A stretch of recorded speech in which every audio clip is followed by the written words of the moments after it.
بسم اللہ الرحمن الرحیم۔ انصاف نامے کا 7واں باب 7واں چیپٹر جو چل رہا ہے، قائدین پر حکم منافقین کے بیان میں آپ سنے ہیں کہ وہ فقراء جو ہجرت نہیں کرے اپنے مرشد کے پاس نہیں آئے، ان کے اوپر جو ہے منافقت کا حکم لگایا گیا۔ اسلام میں جہاں پہ قرآن مجید کی آیتیں جہاد نہیں کرنے والے قائدین کے حق میں آئی، ہمارے پاس جو ہے مہدی موعود علیہ السلام نے وہی آیتیں جو ہجرت کر کے آیا وہ مجاہدین کے واسطے استعمال کی گئی، اور جو ہجرت نہیں کرا اور جو ہے ترک کر کے وہیں پہ بیٹھا اس کو قائدین کا جو ہے لفظ استعمال کیا گیا۔ اور کل کی نشست میں آپ کے سامنے جو قرآن مجید کی آیت پڑھی گئی تھی، سورہ نساء کی 95 آیت ہے، 95 والی آیت ہے، جہاں پہ اللہ ورا کہ اللہ کا ارشاد مبارک ہے کہ جن مومنوں کو معذوری نہیں اور وہ بیٹھ رہے ان لوگوں کے برابر نہیں جو اپنے مال و جان سے خدا کی راہ میں جہاد کرنے والے۔ اللہ نے مال و جان سے جہاد کرنے والوں کو بیٹھ رہنے والے پر درجے کے اعتبار سے فضیلت دی ہے، اور خدا کا وعدہ نیک تو سبھی سے ہے، بیٹھے رہنے والوں کے واسطے بھی ہے اور ان کے واسطے بلکہ اور اللہ اجر تو ہے۔ اور خدا نے ثواب عظیم کے اعتبار سے جہاد کرنے والوں کو بیٹھ رہنے والوں پر بڑی فضیلت بڑی برتری دی ہے، مدارج ہیں خدا کے یہاں سے، اور اس کی بخشش اور مہر ہے، اور وہ بخشنے والا وہ مہربان ہے، اور اللہ بخشنے والا وہ مہربان ہے۔ تو یہ آیتیں جو ہیں ہمارے پاس مہاجرین اور غیر مہاجرین کے واسطے میں اسلام نے پڑھی ہے، اس کے واسطے آپ کو میں کل بھی جو ہے کلیئر کر چکا ہوں کہ وہ جو بیٹھے رہنے والے ہیں ان کے واسطے جو ہے اس میں کلیئر کیا گیا، کیونکہ یہ آیت میں معلوم ہو رہا کہ جو جہاد کر رہا اور جو بیٹھا ہوا ہے اجر تو جو ہے دونوں کو ملنے والا بلکہ، تو جو ہجرت کر رہا جو ہجرت نہیں کر رہا وہاں پہ جو ہے اجر دو کو جو مل رہا ہے۔ اس میں بتایا گیا کہ جو بیٹھے رہنے والے ہیں قائدین ہیں، اس میں جو معذور ہے جن کو جو ہے واقعے میں کوئی جینیون ریزن ہے جس کی وجہ سے جو ہے ہجرت نہیں کر سکے یا جہاد میں نہیں آ سکے، ان کے واسطے جو ہے وہ اجر عظیم جو ہے برابر ہے جو جن کو جو ہے دوسروں کو جو ہے ملے گا۔ تو اس کے بعد جو ہے آگے حضرت مصنف انصاف نامہ لکھ رہے ہیں کہ جہاد کے وقت ایک گروہ رسول اللہ صلی اللہ علیہ وسلم کے ساتھ جہاد کے لیے باہر آیا، ان میں سے ایک جماعت بلا عذر بغیر کسی وجہ گھر میں ٹھہر گئی، اور ایک جماعت عذر کی وجہ سے گھر میں ٹھہری رہی، ان کے پاس کچھ ہتھیار نہیں تھا، سواری نہیں تھی، کسی وجہ سے ٹھہرے رہے، اور پیغمبر علیہ السلام کے ساتھ جہاد کے لیے باہر نہیں آئی، جو کچھ وجہ تھا ان کو۔ بس خدا تعالیٰ نے ان تینوں جماعتوں کا ذکر کیا اور ان کا مرتبہ کلام مجید میں بیان فرمایا کہ غیر معذور مومنین برابر نہیں ہوتے، جن کے پاس کوئی وجہ نہیں تھی، خواہ کے جو ہے اپنے گھر میں بیٹھے رہے، کہاں جان گنوائیں گے، کہاں جو ہے باہر نکلیں گے، محنت مشقت کریں گے، ان کے اوپر جو ہے منافقت کا جو ہے حکم لگایا گیا بغیر کسی وجہ کی جو بیٹھے تھے۔ خدا تعالیٰ نے بیٹھ رہنے والے غیر معذور جن کے پاس کوئی وجہ نہیں تھی مومنوں کا بیان فرمایا، اور صاحبان عذر مومنوں کا بیان چاہیے، یعنی جو وجہ تھی وجہ سے جو ہے نہیں جا سکے ان کا بھی جو ہے بیان کیا۔ اسی وجہ یہاں اولی ضرر کے لفظ کو پوشیدہ رکھتے ہیں، بس حاصل معنی یہ ہے کہ بیٹھ رہنے والے غیر معذور مومنین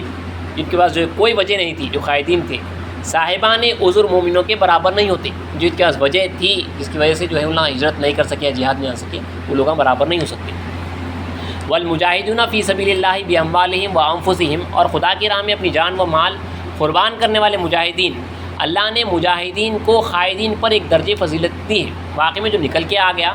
اگرچہ کہ جو ہے جو نکل کے نہیں آ سکتا تھا وجہ تھی اس کے پاس، پھر بھی مگر جو نکل کے آنے والا ہے اللہ کے راستے میں ہجرت کرنے والا ہے اس کو جو ہے درجے میں جو ہے فضیلت بخشی ہے۔ خدا تعالیٰ نے مجاہدین کو بیٹھ رہنے والے معذوروں پر ایک درجے کی فضیلت دی ہے۔ بس تمام آیت کے حاصل معنی یہ ہے کہ بیٹھ رہنے والے غیر معذور یعنی جن کو کوئی وجہ نہیں تھی خدا کی راہ میں اپنی جان و مال قربان کرنے والے مجاہدوں کے برابر نہیں ہوتے۔ خدا تعالیٰ نے جان و مال قربان کرنے والے مجاہدین کو صاحبان عذر جن کے پاس کچھ وجہ تھی ان پر ایک درجے کی فضیلت دی ہے، اور غیر معذور یعنی جو کوئی وجہ نہیں تھی خواہ بیٹھے ہیں پر کئی درجوں کی فضیلت دی ہے۔ چنانچہ اس کا حکم ذیل میں آتا ہے، اور اللہ کا وعدہ نیک تو ہر ایک کے لیے ہے، اور ہر ایک کے لیے یعنی خدا کا وعدہ نیک صاحبان عذر اور مجاہدوں سے متعلق ہے، واقعی میں جو اللہ کے راستے میں نکلے اور واقعی میں جن کے پاس کچھ وجہ تھی کہ جس کی وجہ سے وہ نہیں نکل سکتے تھے، ان کے واسطے جو ہے اللہ کا وعدہ نیک ہے۔ اس وقت پیغمبر علیہ السلام نے اور اس کے لیے جو لوگ بلا عذر جہاد سے باز رہے بغیر کسی وجہ کے جو ہے جہاد میں نہیں آئے، اس وقت پیغمبر علیہ السلام نے ان کی پیشانی پر منافقی کا داغ لگایا۔ یہ منافق ہے بلکہ رسول اللہ صلی اللہ علیہ وسلم یہاں پہ بھی مہدی موعود علیہ السلام جو ہے بغیر کسی وجہ کے جو ہے ہجرت نہیں کرے اسلام کے ساتھ نہیں ہیں، ان کو جو ہے سرے منافق جو ہے کہا گیا. وہی نقلیہ جو ہے آگے آ رہے ہیں.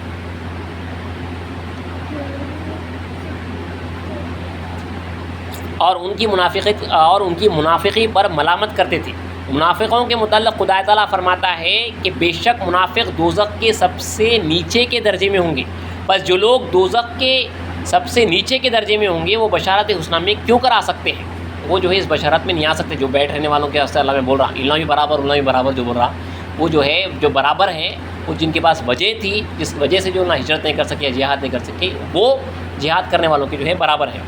بس معلوم ہوا کہ اللہ کا وعدہ نیک تو ہر ایک کے لیے ہے سے مراد مجاہدین اور معذوران جہاد سے ہے جو بسبب عذر جہاد میں نہیں جا سکے، کچھ کسی وجہ سے نہیں جا سکے، اور وہ دل و جان سے کفار کے ساتھ جہاد کا ارادہ رکھتے تھے وہ لیکن معذور تھی، عذر کی وجہ جہاد میں شریک نہیں ہو سکی. بس یہ لوگ مجاہدوں کے ساتھ درجے میں برابر نہیں اس لیے کہ جہاد میں نہیں آئے. البتہ وعدہ حسنہ میں شریک ہیں کہ ان کے دل میں جہاد کا قصد تھا، ان کے دل میں ارادہ تھا واقع میں ہجرت کرنے کا مگر کسی وجہ سے نہیں کر سکے. اور اللہ نے ثواب عظیم کے اعتبار سے مجاہدین کو خادین پر بڑی فضیلت دی. درجے ہیں خدا کے یہاں اور اس کی بخشش اور مہر ہے، اور اللہ بخشنے والا اور مہربان ہے. اور اللہ نے ثواب عظیم کے اعتبار سے مجاہدین کو غیر معذور بیٹھ رہنے والوں پر بڑی فضیلت دی ہے.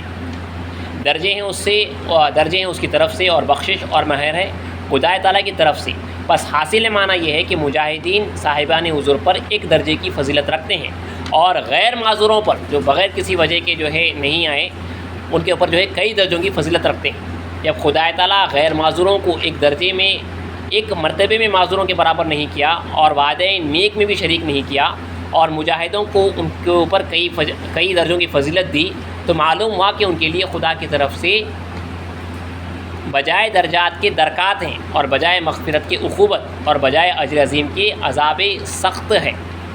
جو بغیر کسی وجہ کے ہجرت نہیں کرتے ان کے واسطے جو ہے کافی جو ہے سختی ہونے والی ہے. جان کے بلا عذر جہاد سے بیٹھ رہنے والے مومنین پر جو نفاق کا حکم ہے بندگی میں سید خنمی رضی اللہ عنہ نے حضرت میں اسلام سے جو نقل بیان کی اس کی وجہ سے اس قدر معلوم ہوا. لہٰذا اگر مجتہدوں کی کتابوں سے طلب کرتے ہو تو پس رسالہ تنبیہ کے معنی سے واضح ہوگا کہ اس میں ابو ذر رضی اللہ عنہ کی وفات کا قصہ لکھا ہے کہ جب حضرت پیغمبر اسلام جہاد کے لیے باہر تشریف لائے. دیکھیے جی ایک پیغمبر ہے یا جو ہے مہدی موعود علیہ السلام کا دور ہے تو وہاں پہ اب جو حکم ہوتا وہاں پہ جو ہے آپ کو بلا اپنی عقل وغیرہ لگا کے جو ہے ساتھ میں جو ہے شریک ہو جانا پڑتا. رسول اللہ بولے جہاد کیسے چلو تو چلنا ہے، رسول اللہ بولے یہیں پہ جو ہے خندق کھودو تو کھودنا ہے. مہدی موعود علیہ السلام جو ہے اب ٹھہرے ہوئے ہیں، اب یہ بھی سفر چل رہا، رکے، کھانے پینے کی تیاری ہو رہی، توشے وغیرہ جو ہے بنائے جا رہے ہیں، روٹی پکائی جا رہی، تھکان ابھی پوری بھی نہیں ہوئی. پھر اللہ کا حکم ہوا چلو بولتے چل جانا ہے وہاں پہ، کچی پکی روٹی کو پکنے کے انتظار نہیں دینا ہے وہاں پہ، چلا آگے بڑھنا ہے. رکیں گے تو منافقت کا حکم لگے گا. سے وہ جو ٹائم رہتا وہ ٹف ٹائم رہتا. اب خاتم علیہ السلام کے بعد ہمارے واسطے جو ہے اس جگہ پہ بیٹھا ہوا اپنا مرشد رہتا، وہ مرشد کو جو ہے جس حساب سے بھی جو ہے ہجرت کر رہے ہیں تو واقعے میں جو ہے وہاں ساتھ نکل جانا ہے. حضرت سیدنا خاتم مرشد جو ہے جالور میں ہے، ان کے فرزندہ جو ہے خاتم کا اعظم جو ہے یہاں پہ دکن میں ہے، پھر ان کے بیٹے جو ہے پھر کہیں اور پہ جو ہے آپ کو عثمان آباد میں ملیں گے. ایسا جو ہے یہ بزرگ دین اگر حکم کرتے کہ جو ہے اب جو ہے ہجرت یہاں سے کرنا ہے تو تمام جو تارکان دنیا ہے، یہ تمام جو فرائض ولایت تارکان دنیا کے واسطے ہے ان کو جو ہے بغیر کسی وجہ کے نکل جانا ہے. نہیں بھائی یہ مقام میرے کو پسند ہے، یہاں پہ جو ہے اللہ کا دیا آرا پیرا کھانا پیرا چل سکتے ہو تو یہ آپ کے واسطے مقام جو ہے ہرگز جائز نہیں ہو سکتا، منافقت کا حکم لگتا. تو وہاں پہ بولتے تھے ہجرت نہیں کرا یہ جو ہے منافق ہے، یہ فقیر ہو گیا آلریڈی انہیں، مگر ہجرت نہیں کرا مرشد کے پاس نہیں آیا اس واسطے جو ہے اس کے اوپر جو ہے منافقت کا حکم لگاتے تھے. اب دیکھیے یہ کتنا امپورٹنٹ رہتا ہے ایک پیغمبر کے ساتھ جو ہے جہاد کرنا یا ان کے راستے میں ہجرت کرنا، اور جو ہے ویسے ہی جو ہے اس جگہ پہ جو اپنا مرشد رہتا ان کے ساتھ جو ہے کتنا جانا امپورٹنٹ رہتا ہے. لکھا ہے رسول اللہ جو ہے جہاد کے واسطے جو ہے نکلے تھے اور اعلان کر دیے تھے سب کے واسطے مومن کو جو ہے پوروں کو جہاد کو نکلنا ہے. اب کسی کا سواری نہیں رہتی تو جو ہے انہوں آ کے جو ہے عذر پیش کرتے تھے تو رسول اللہ اجازت دیتے تھے ٹھیک ہے تمہارے کو اجازت ہے بول کے. اب دیکھیے رسول اللہ جو ہے آگے نکل چکے ہیں. لکھا ہے کہ حضرت پیغمبر اسلام جہاد کے لیے باہر تشریف لائے تو حضرت کے چند صحابہ پیچھے رہ گئے تھے، اللہ جو ہے کسی وجہ سے جو ہے تھوڑا پیچھے آ رہے تھے. چونکہ پیغمبر کا لشکر مقام جنگ پر پہنچ چکا اور سواریوں سے اترے تو صحابہ نے پیغمبر کو خبر دی کہ یا رسول اللہ فلاں شخص لشکر سے باقی رہ گیا، ایک شخص جو ہے نہیں آیا بلکہ بولے پیچھے رہ گیا. تو پیغمبر صلی اللہ علیہ وسلم نے ارشاد فرمایا کہ تحقیق اللہ کا علم اس میں خیر ہے، قریب میں آئے گا، وہ شخص آئے گا اس کے وہ رسول اللہ۔ پھر خبر دی یا رسول اللہ فلاں شخص باقی رہ گیا ہے۔ پھر رسول اللہ نے فرمایا کہ اللہ جو ہے جانتا ہے، تحقیق اللہ کا علم اس میں ہے، اس میں خیر ہے، قریب میں ہمارے ساتھ شریک ہو جائے گا اگر اللہ چاہا اللہ تعالیٰ نے۔ پھر خبر دی یا رسول اللہ ابو ذر باقی رہ گئے ہیں، ابو ذر خاص صحابی ہے صحابہ صفا میں سے، وہ باقی رہ گئے ہیں۔ پھر رسول اللہ نے فرمایا کہ تحقیق اللہ کا علم اس میں خیر ہے، قریب میں ہمارے ساتھ شریک ہو جائے گا اگر چاہے اللہ تعالیٰ۔ بس نبی صلی اللہ علیہ وسلم کے یاروں نے ایک ساعت کے بعد، کچھ دیر کے بعد دور سے نظر کی تو دیکھا کہ ایک مرد دوڑتا آتا ہے، سب جنے جو اونٹوں کے اوپر سوار ہے، مگر ایک شخص جو دور سے آ رہا دوڑتا ہوا جو ہے پیدل جو ہے شخص آ رہا دوڑتا آ رہا ہے۔ کہا یا رسول اللہ ایک مرد دوڑتے آتا ہے، سمجھ میں نہیں آتا کہ کون ہے۔ پیغمبر نے فرمایا، رسول اللہ نے فرمایا کہ ابو ذر ہے۔ پھر یاروں نے کہا کہ قسم ہے اللہ کی یہ تو ابو ذر ہے۔ چونکہ نزدیک آئے تو یاران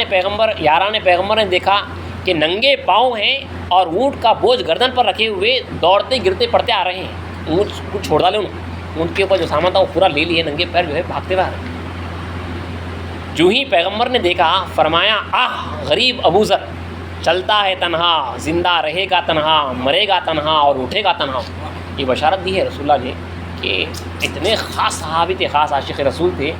رسول اللہ نے فرمایا کہ آہ بولے رسول اللہ ابو ذر کی جو حالت ہے، غریب ابو ذر چلتا ہے تنہا، زندہ رہے گا تنہا، مرے گا تنہا اور اٹھے گا تنہا۔ یہ زندگی اسی طرح ہوئی ہے۔ بس پیغمبر صلی اللہ علیہ وسلم نے فرمایا کہ اے ابو ذر تو نے کس لیے جلدی کی، کیوں اس طرح جو ہے دوڑتے دوڑتے آئے؟ بولے ابو ذر نے کہا عرض کیا یا رسول اللہ میرا اونٹ گرم ہوا بوجھ کی وجہ چل نہیں سکتا تھا، عربستان کی جو گرمی وغیرہ تھی یہ اونٹ ہار گیا تھا، چل نہیں سکتا تھا۔ میرے دل میں آیا کہ پیغمبر نے جہاد سے باز رہنے والوں پر منافقی کا داغ لگایا، وہاں پہ جہاد شروع ہو گیا، میں دور رہ گیا تو منافقت کا داغ لگایا رسول اللہ بولے ہیں، اور میں اپنی ذات پر ڈرا اور مجھے لرزہ ہوا کہ ایسا نہ ہو کہ مجھ سے دیر ہو جائے اور پیغمبر مجھ کو منافق سمجھے۔ پھر رسول اللہ جو ہے یہ نہ سمجھ لے کہ جہاد میں یہاں دور بیٹھ گیا، بلکہ یا رسول اللہ میں اسی وجہ اونٹ سے اتر گیا اور اونٹ کا بوجھ گردن پہ لے لیا اور اونٹ کو چھوڑ دیا اور آپ کی خدمت میں حاضر ہوا۔ میں جو چھوڑ دیا اس کو اور جو ہے آپ کے پاس جو ہے چلا ہے۔ بس اس بیان سے واضح ہوتا ہے کہ جو شخص جہاد کے وقت بلا عذر پیغمبر سے الگ رہا وہ منافقوں سے ہے، اور اسی طرح تارکان ہجرت پر منافقت کا حکم کیے ہیں۔ اسی طرح جو ہے جو ہجرت نہیں کرے اپنی مہدی موعود علیہ السلام کے ساتھ یا بعد میں جو ہے اپنے مرشد کے ساتھ، ان کے اوپر جو ہے منافقت کا جو ہے حکم لگا ہے۔ یہ ولایت کا دور ہے، یہاں پہ جو ہے یہ فرائض میں آیا تھا، ہجرت جو ہے یہاں پہ اب جو ہے فرائض میں جو ہے لگ جاتی، ترک کرنے کے بعد جو ہے ہجرت کر کے اپنے مرشد تک جو ہے پہنچنا۔ انہیں ترک کرا اور ہجرت کر کے نہیں آیا تو اس کے اوپر جو ہے منافقت کا حکم لگایا جاتا۔ یاد رکھیں یہاں پہ جو ہے کاسبین کی بات نہیں ہو رہی، تارکان دنیا کی بات ہو رہی ہے۔ وہیں پہ جو ہے ترک کرنے کے بعد جو ہے پھر منافقت کا جو ہے حکم لگ رہا ہے، اگر جو ہے انہیں ہجرت اور صحبت سے باز رہا تو۔ اسی طرح تارکان ہجرت پر حکم نفاق کیے ہیں، اور مکہ معظمہ میں بہت سے لوگ پیغمبر صلی اللہ علیہ وسلم کو زبان سے قبول کر لیے تھے اور آپ کی پیروی میں سستی کرتے تھے، اور تو اللہ تعالیٰ کا فرمان ہوا کہ اے محمد صلی اللہ علیہ وسلم مکے سے مدینے کی طرف ہجرت کر تاکہ متیان اور منافقاں ظاہر ہو جائے۔ جو صحیح میں متی ہے فرمانبردار ہے اور منافقاں ظاہر ہو جائے۔ اب اپنے وطن کو چھوڑنا کوئی آسان بات نہیں رہتی، یاد رکھیے اپنے وطن سے بےحد محبت رکھتی آدمی کو، اپنی زبان سے اپنے ہم خیال لوگوں سے محبت رکھتی۔ یہاں سے بھی اگر انہیں جو ہے کہیں دوسرے وطن کو گیا تو اپنے وطن والوں کے ساتھ رہتا ہوں، تو انہیں یہاں سے بھی اگر کہیں گیا دوسرے مقام پہ امریکہ وغیرہ بھی گیا، دوسری جگہ بھی گیا، تو انہیں اپنے وطن کے ساتھ، اپنے حیدرآباد کے لوگوں کے ساتھ، اپنی جو ہے شہر کے لوگوں کے ساتھ جو ہے رہتا، اس کو اپنا وطن جو ہے اتنا عزیز اتنا پیارا رہتا۔ اب میں اسلام کے ساتھ ہجرت کرنا ہے تو جو واپس آنا نہیں ہے، پھر ہجرت کر کے نکل گئے تو جو واپس پھر جو ہے اس مقام کو آنے نہیں ہے۔ مہدی موعود علیہ السلام جون پور جو چھوڑے واپس نہیں ہے، اپنے مولد کے جو ہے مقام کو جو ہے ہجرت کرتے چلے گئے، واپس نہیں آنا ہے۔ تو اپنے وطن سے محبت رکھتے۔ اب جو آ رہے ہیں نئے لے لوگ الگ الگ مقام کے، الگ الگ وطن کے، الگ الگ زبان کے، ان کا لباس الگ، ان کا جو ہے کھانا پینا الگ، ہر چیز الگ رہتی ہے۔ دیکھیے ان کے ساتھ خدا واسطے محبت قائم ہونا وہ بہت بڑی بات ہے۔ تو مکے میں جو ہے مسلمانوں کے اوپر یہ آزمائش ہوئی کہ اپنا جو خاص مقام تھا مکہ معظمہ، وہ تمام جو ہے تمام عالم میں جو ہے مشہور اور مقدس مقام ہے، اس کو چھوڑ کے جو ہے نکلنا ہے۔ وہاں پہ جو آزمائش ہوئی کہ رسول اللہ کے پاس جو ہے حکم ہوا کہ اے محمد صلی اللہ علیہ وسلم مکے سے مدینے کی طرف ہجرت کر تاکہ متیان اور منافقان ظاہر ہو جائے۔ حضرت پیغمبر صلی اللہ علیہ وسلم نے ہجرت کی، بہت سے لوگ ہجرت سے باز رہے، اس میں جو ہے بعض لوگ رک گئے، بہت سے لوگ ہجرت سے باز رہے، پھر پیغمبر صلی اللہ علیہ وسلم نے فرمایا کہ جس نے میرے ساتھ ہجرت کی بس وہ مومن ہے، اور جس نے میرے ساتھ ہجرت نہ کی بس وہ منافق ہے، کیونکہ ان کو جو ہے ان کا کاروبار چھوڑنا تھا، ان کا گھر بار ذاتی گھر چھوڑنا تھا۔ مکے سے جو مہاجرین آئے نہ ان کو جو ہے یہاں پہ کوئی کاروبار ہے، نہ ان کو گھر ہے، کچھ بھی نہ تھا ان کو، بالکل مسافرانہ زندگی تھی یہاں پہ جو ہے۔ وہاں پہ جو ہے وہ رچ لوگاں تھے، بڑے بڑے لوگاں تھے، وہاں سے چھوڑ کے اپنے ذاتی مکانات کو چھوڑ کے، اپنے ذاتی بزنس کو چھوڑ کے، تجارت کو چھوڑ کے، سب کچھ چھوڑ کے جو ہے یہاں پہ آئے مدینے میں۔ مسافر یہاں آئے تو کوئی پھر سے نئی لائف سٹارٹ کرنا ان لوگوں کو، یہ چھوڑ کے آنا کوئی معمولی بات نہیں تھا۔ اب دیکھیے یہاں سے اپنے کو اگر چھوڑ کے نکلنا، اپنا ذاتی گھر ہے، ہر چیز جو ہے ذاتی ہے، کوئی اللہ والا کو معلوم ہے اس کے بعد جو ہے جانا ہے، آپ کو یہ سب چھوڑ چھاڑ کے ایک نئے مقام پہ ایک نئے سرے سے جو ہے زندگی کا آغاز کرنا ہے، وہ بہت بڑی جو ہے آزمائش رہتی ہے۔ جیسا کہ حق سبحانہ تعالیٰ نے فرمایا کہ وہ لوگ کہ جن کی جان نکالتے ہیں فرشتے ایسی حالت میں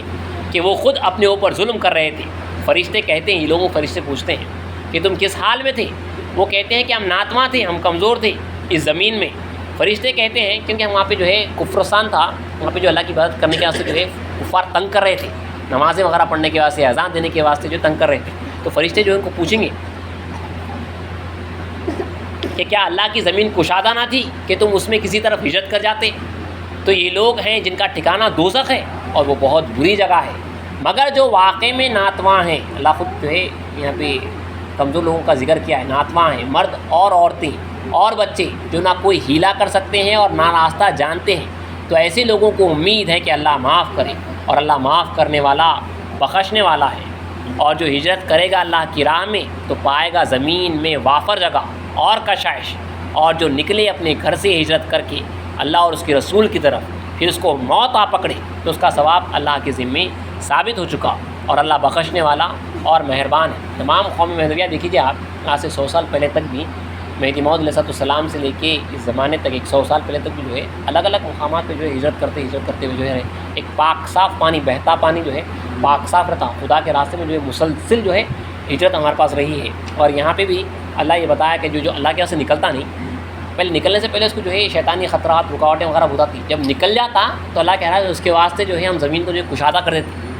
ہر طرف سے جو ہے اس کو جو ہے وہاں پہ آسانی ہوتی، اور یہ بتایا گیا کہ جو اس کے بعد اس کو جو ہے ذکر وغیرہ میں جو ہے برکت حاصل ہوتی، بندگی میں فرمائی بھی ہے۔ یہاں پہ جو ہے ذکر میں جو اس کو تنگی ہوتی ہے، ہر طرف سے جو لوگ تنگ کرتے ہیں، تمام اطراف کا جو پولیوٹیڈ ایریا ہے اس میں جو ہے پولیوٹ ہوتے رہتا، اپنے آپ کو بچانے بھی رکھنا تو جو ہے وہ جو ہے اس کو پولیوشن لگتے رہتا ہر طرف کا، تمام آلودگی میں۔ جب انہیں نکل جاتا تو اس کو جو ایک پاک صاف آب و ہوا ملتی، ظاہری بھی اور باطنی بھی، وہاں پہ جو اس کا دل جو ہے ذکر میں قرار پکڑتا۔ اور قرآن مجید میں یہ آیا بھی ہے کہ جو ہے جو اللہ کے واسطے ہجرت کرنے سے نکلا اور انتقال ہوا تو اس کے اوپر جو ہے حکم ثابت ہو چکا، انہیں ایمان والوں میں بندگی میں شیخ خود میرے فرمائے ہیں کہ اگر کوئی شخص 100 سال دائرے میں رہا، وقت آخر دائرے سے باہر نکلا اور انتقال کرا تو دوزخی ہو، اور اگر کوئی شخص 100 سال جو ہے دنیا میں رہا، 100 سال دنیا میں رہا، وقت آخر جو ترک دنیا کرا اور گھر کے باہر جو ہے قدم ڈالا اور انتقال ہوا تو جنتی ہے، مومن ہے وہی۔ تو وقت آخر بہت امپورٹنٹ تھا، اور اللہ کے واسطے جو ہے ایک بارش، مطلب یہاں سے معلوم ہوتا ایک بارش بھی ہجرت کر لیا، اللہ کے واسطے نکل گیا، قدم نکالا اللہ کے راستے میں، تو اللہ کے پاس جو ہے ایمان اس کا جو ہے ثابت ہو چکا ہے۔ تو ہمارے واسطے ہمارے پاس ہجرت جو تھی، یاد رکھیے آپ، مرشد کے واسطے جو ہجرت کرتے تھے، معلوم ہوا کہیں پہ کامل ہے تو خدا واسطے جو ہے اپنے مقام کو چھوڑ کے جو ہے ان کے پاس جا کے جو ہے رہ جاتے تھے۔ یہ طریقہ جو ہمارے پاس تھا، ہجرت